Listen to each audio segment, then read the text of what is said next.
শেখ পরিবারে যারা ছিলেন তারা 10 বছর বাংলাদেশে কোনোভাবেই টাকা পয়সা চাই দেন না কেন, দল আসুক না কেন, আসবে না। এর মধ্যে যেটা ঘটে যাবে, আমি বারবার বলছি কিন্তু, নতুন একটা দল হবে কিন্তু। প্রশ্ন হলো অগাস্ট বিপ্লবটা হলো কেন? এই জন্য হয়েছে যে শেখ হাসিনা থাকবে না। যদি হয়ে থাকে তাহলে শেখ হাসিনা চলে গেছে নির্বাচন দিতে, যেহেতু তিনি নাই, তাহলে সমস্যাটা কি আর? এত সোজা। শেখ হাসিনা থাকবে না, তাহলে তারপরে কি হবে? রাষ্ট্র সংস্কারের প্রয়োজন আছে। এই সংস্কারটা কি? নির্বাচন commission, electoral process, political party এবং বিভিন্ন দুর্নীতি করছে, ব্যাংকিং সেক্টর আছে, দুর্নীতি কমিশন আছে, সবগুলোকে ঢেলে সাজানো হবে। মূল মুখ্য দেখেন, ব্যক্তি চলে গেছে, আমি নির্বাচন দিয়ে দিব, তার কোনো কথাই ছিল না। তাহলে তো আমরা বলেন একটা স্লোগান দেন যে আমরা চেয়েছিলাম শেখ হাসিনা পতন, পতন হয়ে গেছে, নির্বাচন দিলাম, কে আসবে না আসবে আমাদের ব্যাপার। ব্যাপার তো সেটা না। তাহলে একটা চেতনা, একটা কনসেপ্ট, একটা ধারণা, একটা কর্মসূচি তখনই চলে আসে। এই কর্মসূচি বাস্তবায়ন করার জন্য তো আমাকে সময় দিবেন না। সময়টা কেমনি দেন? আমার এই সংস্কার দিবেন। ধরেন সোজা কথা, নির্বাচন কমিশন হয়ে গেল, নির্বাচন কমিশন হয়তো 2 চেক হয়ে যাবে, করলেন। এখন তার প্রধান কাজটা কি? ওদিকে কিন্তু নির্বাচন সংস্কার কমিশনটা করে রাখছেন কিন্তু বদ্দুল্লাহ নেতৃত্বে একটা আছে, তো উনি তো সুপারিশ করবেন। উনি সুপারিশ করার আগেই তারা কাজ শুরু করে দিবে। এদের কাজটা কি? নির্বাচন কমিশনের কাজ হলো তার নির্বাচন সাজাবে, ওখানে স্টাফের ব্যাপার আছে। ওই কর্মচারীগুলি কি আগের কর্মচারী থাকবে, নতুন আসবে? ওখানে কি বিসিএস কর্মচারী আসবে? নির্বাচন কমিশন নিজস্ব স্টাফ থাকবে? এগুলি দেখার ব্যাপার আছে তো। আর সবচেয়ে বড় কথা হলো নতুন ভোটার লিস্ট। এই যে 12 কোটি ভোটার, কতজন বাড়ছে বলে? ওভার দ্য পিরিয়ডে যারা ভোট দিতে পারে নাই, তারা তো ভোট দিবে। And এই ভোট যদি করতে যান, বিরাট যজ্ঞ প্রক্রিয়া। 12 লক্ষ লোকে দেখেন ভোট আসছে এখানে। এই তো তাড়াতাড়ি নির্বাচন হয়ে গেল। ওই ভোটটা যদি আপনি নির্বাচন শেষ করে নিয়ে লিস্টটা করতে পারেন, তাহলে ভোটার সংখ্যা বেড়ে যাবে। তাহলে এদেরকে বাদ দিয়ে করবেন তো? করে কেউ দরকার নেই। শেখ হাসিনা চলে গেছে, ভোট দিয়ে দেন, কে আসে আসে যার দরকার নেই। এইভাবে কথা বলে তো রাষ্ট্র চলবে না। দলগুলোকে রেসপন্সিবল তো বলতে হবে। কি বলতেছেন আপনি এগুলো? এগুলো পুতুল খেলা হয়ে গেছে। পুতুল খেলা না তো এটা। নির্বাচন কমিশন সময় দিতে কমপক্ষে 1 বছর ভোটার লিস্ট করার জন্য, পুনর্গঠিত করার জন্য, নির্বাচনে প্রেসিডেন্ট অফিসে কারা হবে ঠিক করার জন্য, এবং যারা আসবে তাদের দক্ষতা কতটুকু আছে তা বুঝতে হবে তো। কাজগুলি বুঝতে হবে তাদেরকে। তাদের স্টেক হোল্ডার কারা হবে, তারা আলোচনা পড়বে, আলোচনা করবে। সময় দেন। এখানে গেল 1 বছর চলে যাবে, কমপক্ষে 1 বছর বলে দিচ্ছেন। এবং সংস্কার যেগুলি বলছেন, যে পুলিশ সংস্কার করবেন কইছেন, সংবিধান সংস্কার করবেন কইছেন, সব সংস্কার একটা নিয়ে আসেন। এই সংস্কার নতুনত্ব কিছু নাই। এমন কোন মিনিস্ট্রি নাই যার উপর সংস্কার কমিশন করা হয় নাই, কমিটি করা হয় নাই, সব জমা আছে কিন্তু। সব গার্বেজ। এগুলো গার্বেজে যাবে কিন্তু। কারণ এগুলি ইমপ্লিমেন্ট করার মতন যে মানসিকতা, যে প্রযুক্তি প্রয়োজন, যে অর্থ সামর্থ্য প্রয়োজন, যে মেধার প্রয়োজন, সে তো আপনার নাই। আপনি সুপারিশ করছেন, সুপারিশ তো করা সোজা জিনিস। যার নাই কোনো গতি, সে উপদেশ নেওয়া সোজা জিনিস। কিন্তু পালন করেন। যে লোকটা চিৎকার করতেছে অ্যাডভাইজার হওয়ার আগে, যখন চেয়ারে বসে পড়ছে কথা বলতে পারে না।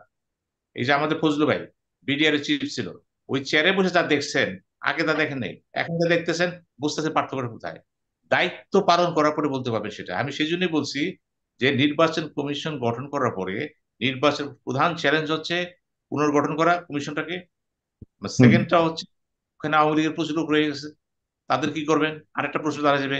সবচেয়ে চ্যালেঞ্জ ভোটার লিস্ট করার পরে তারপরে সেটা বলবেন আমি নির্বাচন ঘোষণা দিলাম। উইদাউট ভোটার লিস্ট করে আপনি কেন বলতেছেন লিস্ট করে দেবেন? আপনি লিস্ট করেন আগে। এই যে পলিটিক্যাল পার্টিগুলোর কথাগুলো বলতেছে, আবেগ, তাদেরও বুঝতে হবে। 5ই অগস্টটা কিন্তু শুধু বিটা একটা পরিবর্তন না, একটা বিপ্লব, একটা জিজ্ঞাসা, একটা কর্মসূচি। এই কর্মসূচির জন্য আপনার প্রত্যেককে কিন্তু সময় দিতে হবে। এবং আমার হিসাব মতো আওয়ামী লীগ থাকবে না, থাকবে আমার ইম্যাটেরিয়াল। আমি এখনো বলছি, যারা বলতেছেন যে আওয়ামী লীগ, আমি তো বলে দিলাম শেখ হাসিনা বাংলাদেশে আর আসবে না। ক্লিন কথা আমার। যে যা মনে করেন, কারণ তার যে বয়স হয়ে গেছে এবং ইতিমধ্যে তার চোখের সমস্যা দেখা দিচ্ছে, আরো সমস্যা দেখা দিচ্ছে কিন্তু। এবং দিন যত যাবে একাকী তিনি কিন্তু দুর্বল হয়ে যাবেন। আন্দোলন করার মতো মানুষের তো থাকবে না কিন্তু। মানুষ যখন 80 বছর চলে যায়, বাঙালি, বাঙালি কিন্তু একটা পরিবেশের ব্যাপার আছে, নাতিশীতোষ্ণ অঞ্চল কিন্তু। এখানে ভৌগোলিক চাপ থাকে বডির উপরে কিন্তু। আপনি এখন যেভাবেই থাকেন, মানুষের যন্ত্রণা আছে একটা কিন্তু। তার চেয়ে বড় কথা হলো ফজলুল আহমেদ মারাত্মক কথা বলছে একটা। আমি চিন্তা করছি বসে বসে তিনি কি কথা বললেন। একটা ঐতিহাসিক কথা সে বলছে, যে শেখ হাসিনাকে ভারত ছাড়তে দেওয়া হবে না। কারণ সে হচ্ছে তথ্য ভান্ডার, ভারতীয় কর্মকাণ্ডের তথ্য ভান্ডার সে, ভবিষ্যৎ তথ্য ভান্ডার। এই ভান্ডারকে যদি বাইরে ছেড়ে দেন, শেখ হাসিনা মানে ঠোঁট পাতলা, জিব্বা সহজ, যে কোনো তো করে দিতে, সব বলে দিতে পারে। সে কিছু খেয়াল করবে না। আমি করতে চাই না, ভারত করে, সে করে বলতে পারে। কারণ তাকে ট্রাস্ট করা যাবে না। তো তার পুরো ইতিহাস বলতেছে তিনি কথা বলেন পছন্দ করেন, তিনি কাউকে মানেন না, তিনি অনেকটা বলতে পারেন বেপরা।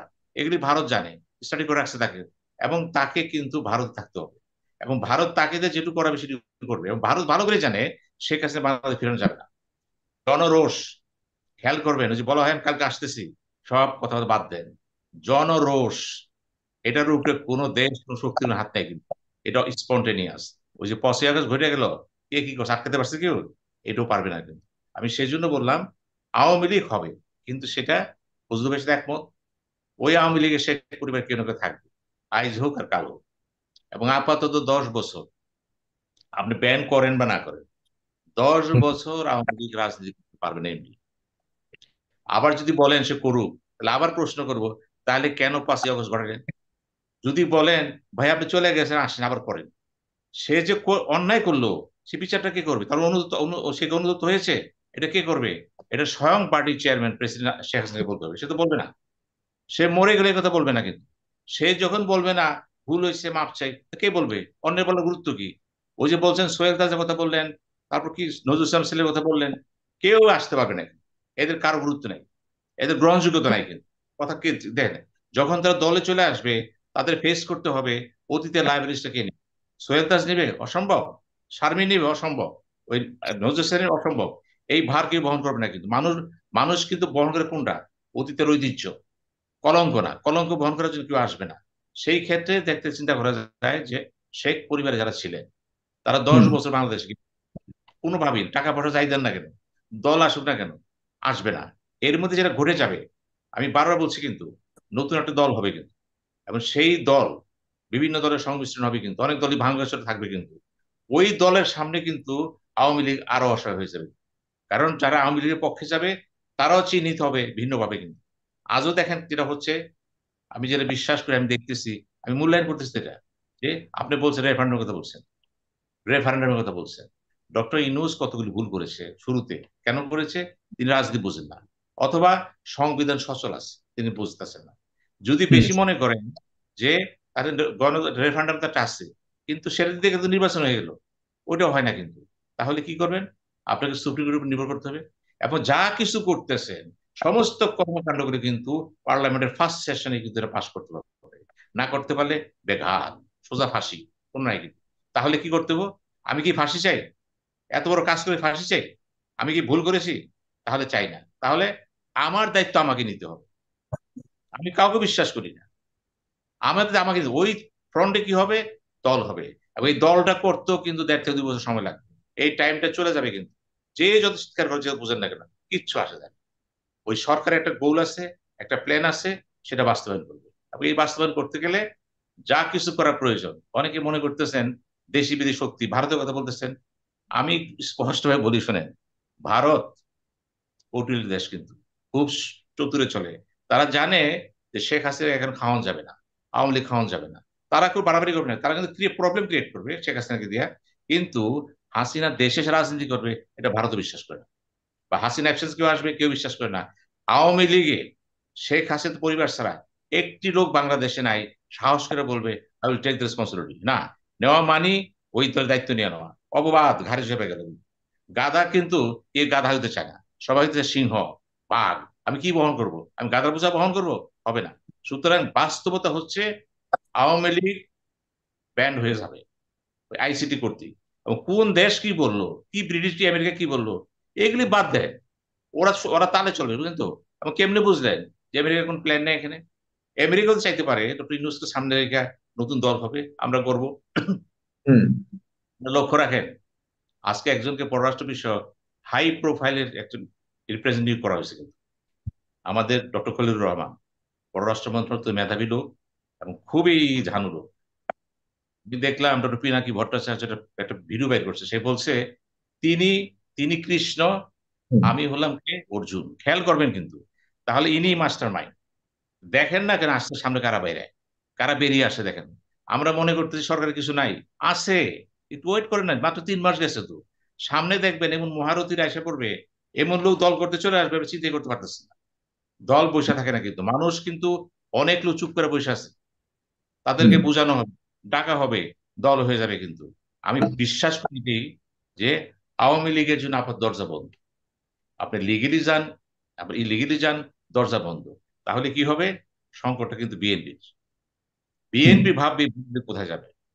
আর আওয়ামী লীগকে বিএনপি ভোট দিবে, নাকি জামাতকে ভোট দিবে, নাকি জামাতকে ভোট দিবে? জামাতের সংকট আছে, বিএনপি সংকট আছে। এখন খেলা কোনটা?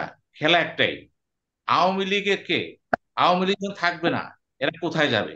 সংস্কারবাদীরা বলবে, যারা আছেন যে দল হবে, আমার সাথে আসো, এরা আমার সাথে আসো, ভোট আমাকে দাও। এই যে কারাগারি হুম টকশো এটার, আগামী টকশো এটার উপরে যাও, এরা কোথায় যাবে?